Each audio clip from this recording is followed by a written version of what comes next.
Hi and welcome to today's video.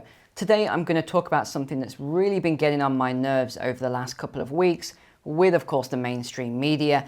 And they're putting out all this propaganda about consumer spending being, record highs, and everyone's going out and people are wealthier and richer and everyone's going out and spending money.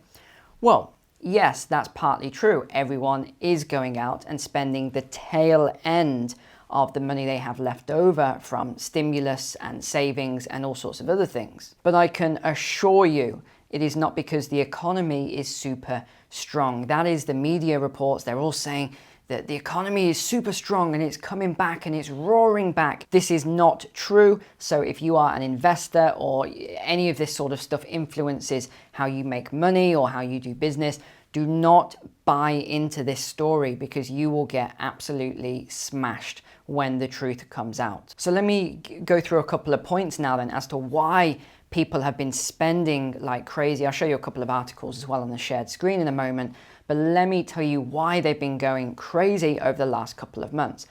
What did I do 2 weeks ago and what did I say a year ago would happen? Well, 2 weeks ago, I went out and I stocked up on a number of supplies, everything from long life food to consumables, so toothpaste and mouthwash and shaving based things and all of these sort of things that you consume on a daily basis.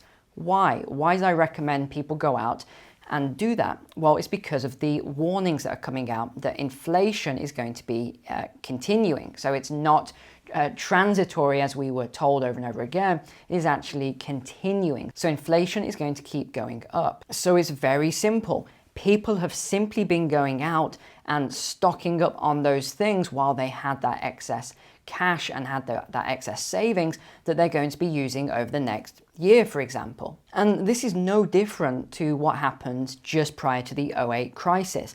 What did I say in my research last year?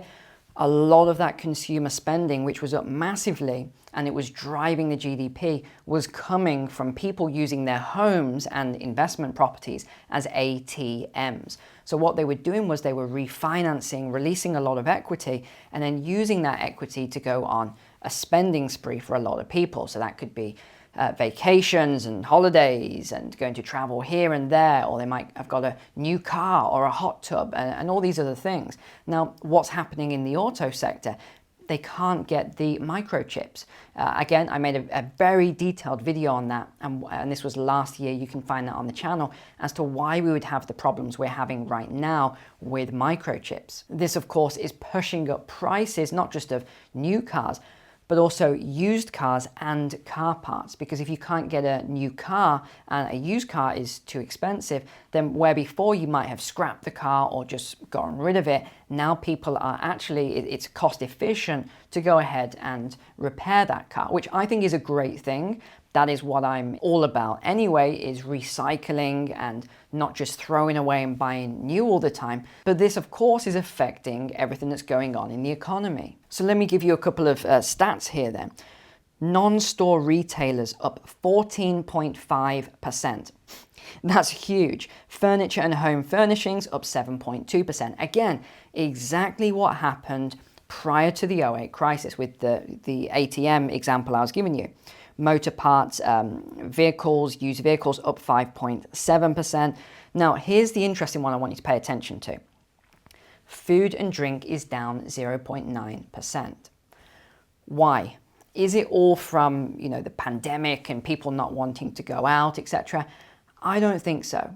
I really don't. I think what we're seeing there is the same pattern that happened in the last recession. So what actually happens? What do people do when they're tightening their belt? Rather than going out and spending on luxuries, and by luxuries, people often misunderstand me here. I'm not talking about a Louis Vuitton or going and buying a Versace shirt. That's not what I'm referring to when I'm talking about luxury. I'm talking about going out and getting an ice cream, going to a dessert cafe, going to Starbucks and buying your unicorn frappuccino with the gold sprinkles and all the sparkles and all of that sort of crazy stuff for $10. These are the things, the discretionary spending that gets cut first of all. What did really well then in the last recession was Walmart, Dollar Tree in the UK, Asda and Tesco, Poundland, all these sort of stores. Why? Because people have to tighten their belts. And the same thing is going to happen right now. That is what I think we are seeing. I think the media is misleading everyone. I think the economists have just clueless in this regard. And they're saying that it's because of all the strength of the economy. It's not. It's because people know what's coming and they are stocking up now.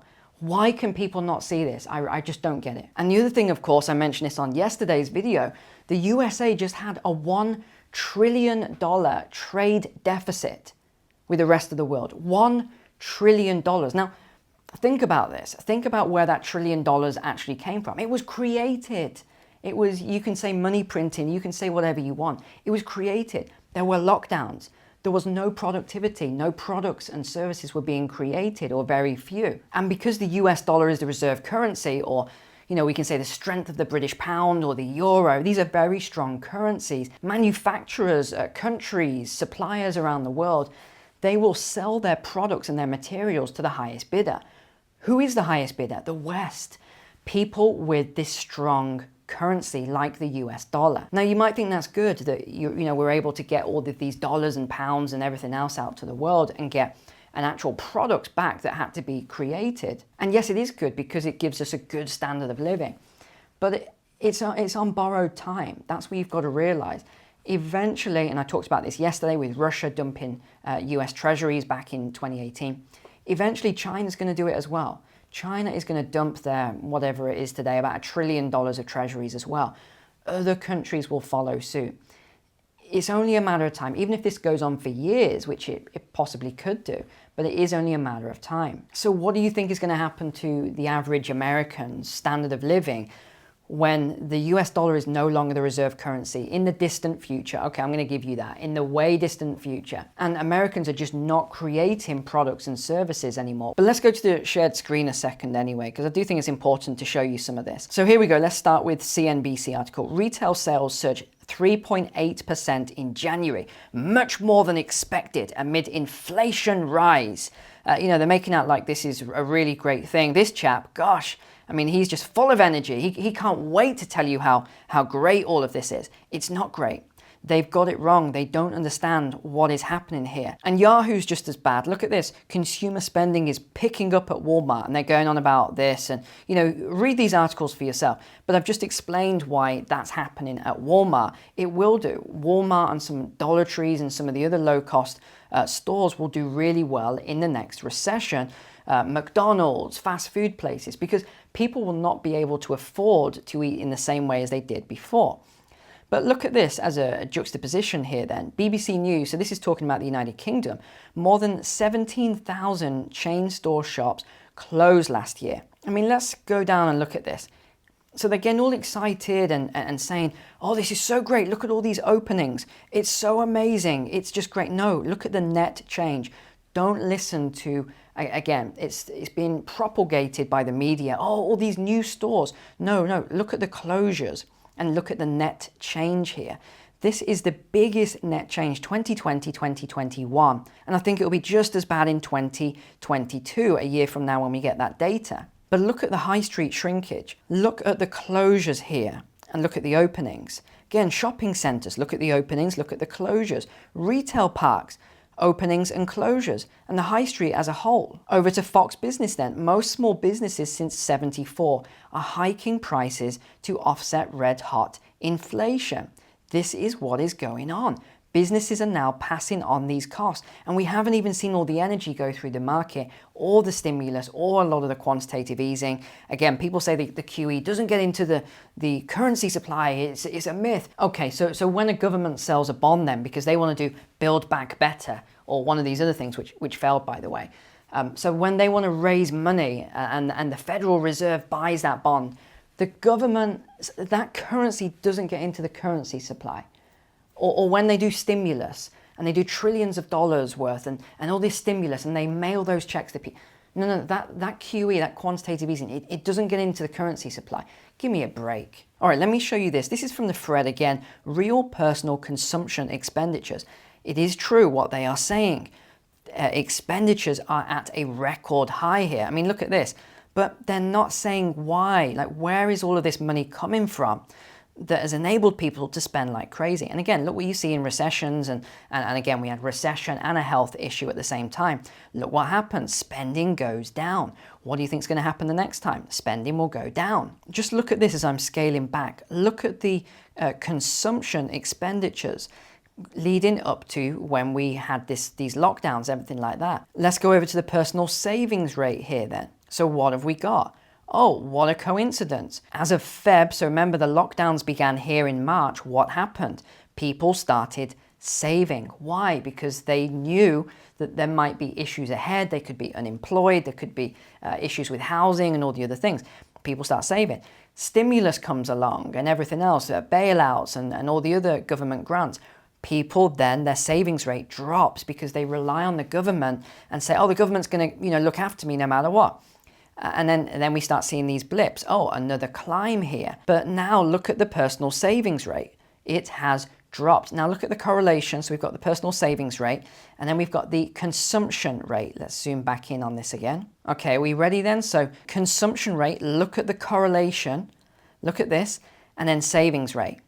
What do you notice? It's inverted. Have a look again. Consumption rate, savings rate. So this is really important that you pay attention to this. As you know, I do mentoring on Mondays for lots of you that watch. I do mentoring for people who you wouldn't even believe. You would know these people who in the finance world.